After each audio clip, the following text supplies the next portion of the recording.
Problem problem ये है कि वो लड़की है। और क्या प्रॉब्लम है? प्रॉब्लम ये है कि हम चाहते हैं हमारी लाइफ में कोई प्रॉब्लम ना हो, लेकिन अगर हमारी लाइफ में कोई प्रॉब्लम ना हो ना, ये उनकी लाइफ की सबसे बड़ी प्रॉब्लम है। बेसिकली हर लड़की की लाइफ में एक उम्र आती है जब उससे रियलाइज होता है कि अब उसकी लाइफ एक गाड़ी, एक नौकर, एक बॉडीगार्ड, एक एटीएम पीरियड नहीं चल सकती। तो अब लड़की इतना कुछ तो अफोर्ड कर सकती नहीं ना, क्या ढूंढती है? बॉयफ्रेंड। काम पे रखती है, ट्राई करती है, काम अच्छा लगा तो नौकरी परमानेंट, उसके बाद फिर शादी।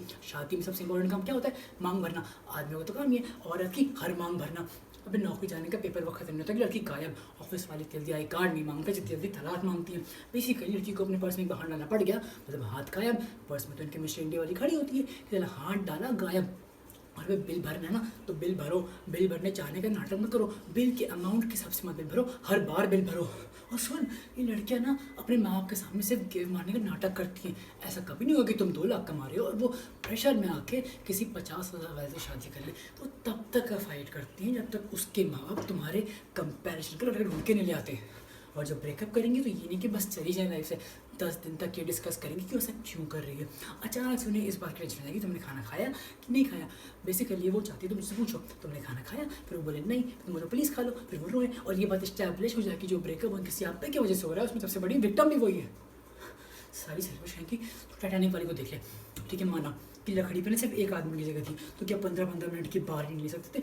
ठीक है तुमको पता चढ़नी थी, मतलब करके सो जाओगी मस्त, मैं अपनी नींद पूरी करके उठी। अबे तुमने ये कैसे डिक्लेयर कर दिया कि वो मर गया है? हाँ, वो बेहोश हो सकता था, तुम डॉक्टर हो, तुम नर्स हो, तुमने उसकी सांसें चेक करी, लेकिन गुड मॉर्निंग में भी नहीं बोला, मतलब मर गया, बस फेंक के चली गई।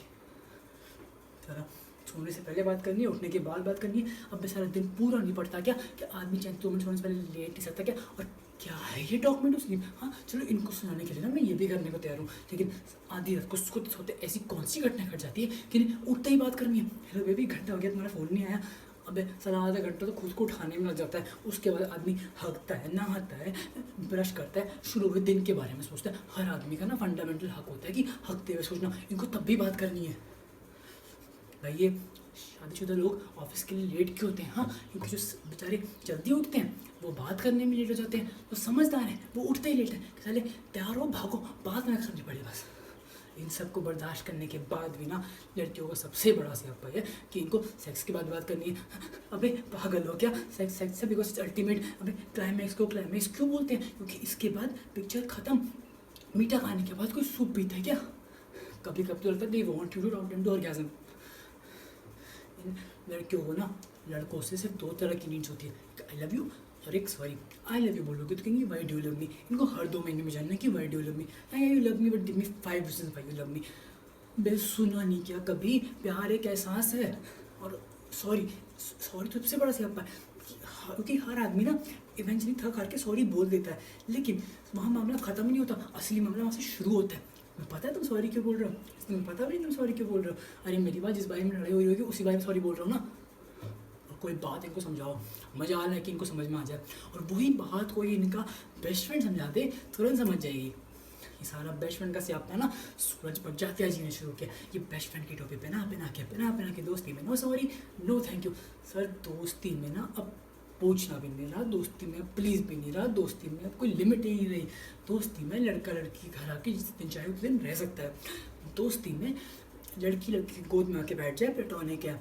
दोस्ती में लड़का लड़की किस कर ले दारू पी के, प्लेटोनिक है। दोस्ती में लड़की लड़के के सामने कपड़े बदल ले, प्लेटोनिक है। दोस्ती में फिर शायद सेक्स प्लेटोनिक ही होता होगा। इनके कपड़े के बारे में कुछ कमेंट कर दो, एकदम से फेमिनिस्ट टाइप हो जाएंगे। You can't tell me what to wear. अबे जब तुम मेरे को बता सकते हो मुझे क्या पहनना है या नहीं, तो मेरा बताना ये इक्वालिटी, इंडिविजुअलिटी, लिबर्टी, सोवेनिटी का इशू कैसे बन जाता है? और बहस की आँख, ये फ़ोन सबसे बड़ा दुश्मन आदमी का। क्या है ना कि हर रिलेशनशिप में एक स्टेज आती है या तुम्हें पता होता है कि फ़ोन पे बात करते हुए आगे लड़ाई होनी है, लेकिन आप फ़ोन काट नहीं सकते क्योंकि इनके हिसाब से आपके फ़ोन पे काटने का ऑप्शन ही नहीं होता। ये काट सकते हो कि इनका हक है या इन्हें फिर अपना मास्टर शेफ देखना है, लेकिन आप नहीं, क्योंकि एयरटेल अब आपकी फ़ोन पे नहीं टीवी में भी मारने के लिए आ गया कि मैच रिकॉर्ड करके बाद में देखो। भाई औरतें कन्विंस हो गई हैं कि मैच रिकॉर्ड करके बाद में देखना एक जेन्युइन प्रपोजिशन है। अबे कौन सा सेल्फ रिस्पेक्टिंग मर्द मैच को रिकॉर्ड करके बाद में देखता है यार? पहले साला ये सर्विस प्रोवाइडर मार रहे थे हमारी कॉलेज के अंदर के, ये मार क्यों उठे तो स्मार्टफोन वाले आ गए। अबे क्या ज़रूरत थी ऐसे ऐप बनाने की जिससे किसी को तुम्हारी लोकेशन का पता लग जाए? मैं 2 मिनट के लिए रुपया सिगरेट लेने के लिए, तुरंत फ़ोन आ गया। बेबी मैंने देखा तुम 3.5 मिनट से एक जगह रुके हुए हो, सोचा फ़ोन करके पूछ लूँ। अबे मेरी माँ गाड़ी चलाते हुए इतनी बार फ़ोन करेगी ना, मैं वैसे ही मर जाऊँगा। आदमी मर भी जाऊँगा ना तब भी इनको चाहिए। बेबी मैं फ़ोन करके बताता हूँ, हाँ बेबी मैं मर रहा हूँ, मेरे को ये मरा जाएगा लेने के लिए, ठीक है? तब भी इस बात की परवाह नहीं होगी आदमी मर रहा है। तभी पूछेंगे कहाँ मर रहे हो, कैसे मर रहे हो, तूने बताया नहीं तुम्हारा मरने का प्लान था।